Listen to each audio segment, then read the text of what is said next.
Samir Nasri est le digne successeur de Robert Pires. Et oui, si Samir Nasri s'est très vite adapté au jeu d'Arsenal, Robert Pires, lui, reste très attentif aux résultats des Gunners. De Marseille à Londres, en passant par l'équipe de France, leur trajectoire se ressemble. Ça valait bien un petit duel amical, organisé par Jérôme Saporito. L'un a 35 ans, l'autre 21. Au jeu des comparaisons, tout les rapproche. Même parcours, Marseille, Arsenal, l'équipe de France. Même registre de jeu, parfois buteur, souvent passeur. En train de suivre un peu le même chemin que j'ai pu suivre jusqu'à présent. Comment expliquer une telle ressemblance? Ça pourrait être un exemple pour n'importe quel footballeur. Qui en est à l'origine et surtout des deux, qui est le plus fort? Pires, Nasri, première rencontre.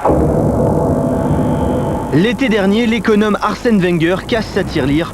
Samir Nasri quitte Marseille, direction Londres, pour 15 millions d'euros. Je peux vous dire que quand il choisit un joueur, il sait comment il va l'utiliser. Un investissement conséquent qui ne doit rien au hasard. Wenger a une idée en tête, à Arsenal, Nasri sera le successeur de Pires. Il m'a parlé un peu du registre que Robert avait lorsqu'il était à Arsenal et qui m'a dit c'est exactement ce qu'il recherchait, c'est-à-dire un meneur de jeu excentré sur le côté et non pas un ailier de débordement pur. Il a un peu un style plutôt ondoyant, technique et passeur plutôt que pénétrant sans le ballon au pied. Et parce qu'il est intelligent. Ils sont tous les deux très intelligents. Fini les comparaisons avec Zidane, un repositionnement gagnant. Nasri s'est intégré plus rapidement qu'Henry, Petit ou Pires à leur époque. Je vais être sincère avec vous, c'est que je pensais pas qu'il réussirait aussi vite, qu'il s'intégrerait aussi rapidement. En tout cas, pour moi, en ce qui concerne Samir, c'est vraiment une très belle surprise. En 4 mois, Samir Nasri a déjà inscrit 5 buts et quelques passes décisives. L'espoir est là, la filiation aussi. Il ne manque plus que le palmarès. J'aimerais bien marquer l'histoire du club comme lui a pu le faire. Car la principale différence est là. Nasri le Benjamin n'a pas encore l'impact de Pires l'ancien. Une Coupe du Monde, un Euro, 79 sélections, 14 buts. Pires a marqué l'histoire des Bleus, c'est une référence. Ouais, il a été décisif dans les moments clés et c'est ce qui fait la force des grands joueurs. J'espère vraiment suivre ses traces parce que, comme je l'ai dit, à un moment donné, il a été considéré comme le meilleur à son poste et chez les Bleus, il leur a fait énormément de bien.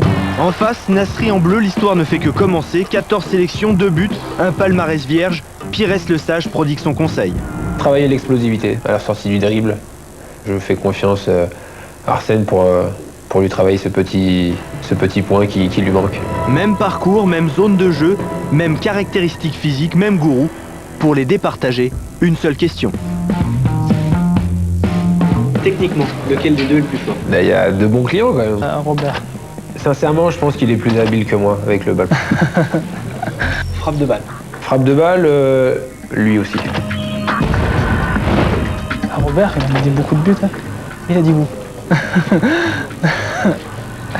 Au niveau des centres, moi j'irais.